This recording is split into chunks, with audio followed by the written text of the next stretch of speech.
So it sounds like you kind of cut your teeth on drinking some great French wines, and you were influenced by writing of European Yes. wine writers. But your style is really distinctly Californian. Yeah, but that's evolved. Mm-hmm. It was distinctly French when I started. Mm-hmm. I immediately fell into making Bordeaux blends because those were my favorite wines. You couldn't really buy good Pinot. I remember making a Pinot in, geez, what year was that? About 1976. Got some Pinot out of Napa and some more out of Lake County, and it didn't make very good wine. I was convinced you couldn't grow Pinot well in California. Mm-hmm. Of course, that's changed now too. But we weren't growing grapes in the right places. You know, Mm-hmm. we're growing Pinot Noir in the middle of Napa Valley, Mm-hmm. which is too hot there. Mm-hmm. There was no grapes grown in the Russian River. So they were growing Cabernet in the Russian River. Too cold. Yeah, too cold. So I tried Pinot and gave up on it.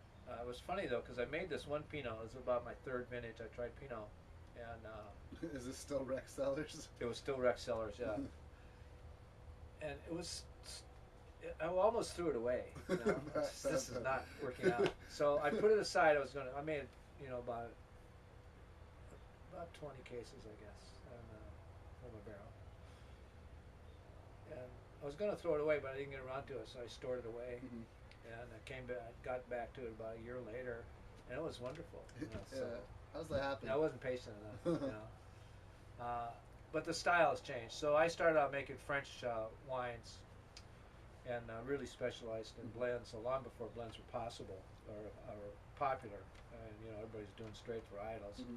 I was always doing blends, and then so over the years, that style evolved with the grapes. How we grew grapes evolved. Mm-hmm. And we learned how grow grapes better. Better trellising, better selection of clones, the whole thing. It's a whole. We could do 2 programs on just that. But through the development of the viticulture and the grape growing process in California. Right. Northern California, that evolved into also better winemaking techniques and evolved into the California style, which didn't exist in the 70s. So my style evolved, and it continues to evolve. It's like being a chef. Gee, if you never try new things and you don't increase your craft, you're going backwards. So winemaking is like that. Well, speaking of trying new things, you made a rosé for the first time this year. Actually, that's not the first time. Not the actual first time. I was wondering about that. I made a white Zinfandel in I think it was about 19. Let's see, we were living up here. It was about 1984. We made a white Zinfandel.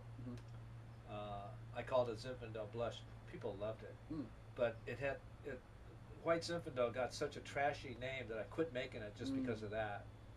The next year, I made it for 2 years, and it was pretty good actually. So I've had my forays into rosé, and the last decade I've just avoided it like a sin because there was too many bad rosés, really bubblegum rosés. It tastes like 2 seconds bubblegum. You didn't want to put Deerfield in that category, or I didn't want to put Deerfield in that category. That now changed with the advent of Pinot Noir rosés, which are made from the bleed wine, which is a whole other subject. Right, different method. Signé, it's called, where they bleed the juice. You bleed the juice off the new grapes to make the rosé. It's done to concentrate the flavors of the Pinot, so you can add some water to get the bricks down. So, and so winemakers were starting to make good rosés. So I decided we've had rosé juice every year, but some years I'd actually throw it away. Other years I'd give it away to our clients and other people. Oh, so you've done it over the years, just not ever labeled. We've never labeled it. So this year, for the first time, we've got a labeled rosé. And Which is strangely excellent, enough, by the way. it is not on the label. This is an inside secret. Don't tell anybody. It's actually made from Zinfandel and Primitivo. Oh, really? Yeah, but it's not on the label because people would call it white Zinfandel. No, don't call it. So Checker Bloom Rosé. Don't tell anybody. It's called Checker Bloom Rosé. which is our charitable organization here for the Kenwood wetlands that you can see in the background. Yeah, it's named after the Kenwood marsh checkerbloom, which is this endangered plant that we've got out in the wetlands that we're helping come back to existence. So checkerbloom, it's part of the proceeds of the sale of the checkerbloom rosé goes to the restoration of the wetlands. So, I mean, you're not just a chemist or a winemaker. I mean, I've seen you repair all kinds of machinery in the crush pad and do, plumbing, anything. So you're really a jack of all trades. What other kind of skills do you have besides chemistry? Like, mainly, you say you work on cars. I have a strong mechanical aptitude, which comes in handy. When things break during the harvest, there's nobody around to fix them. Oh yeah, you're the only guy. You can't call a technician. You're the only guy that fixes them. Yeah. So you have to be able to fix things, and we come from that kind of family.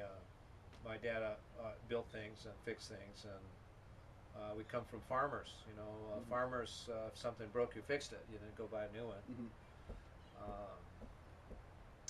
It's just it's part of our heritage, and I've got a knack for it.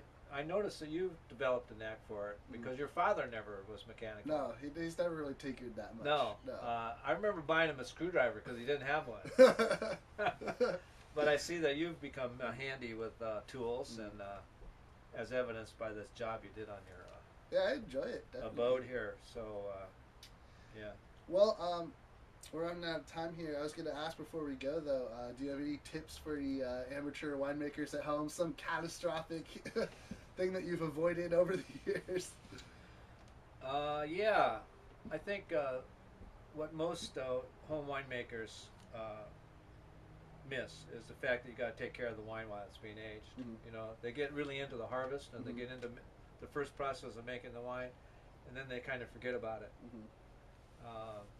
And wine needs some sulfide in it to keep it from oxidized during the aging process, and they always forget to measure the SO2 levels, or they don't have a means to do it. And so I think attention to the wine during the barrel aging process, keep the barrels topped up, keep the air away from the wine, and make sure you got adequate SO2 levels during the aging process is what most home winemakers miss. Yeah. Okay.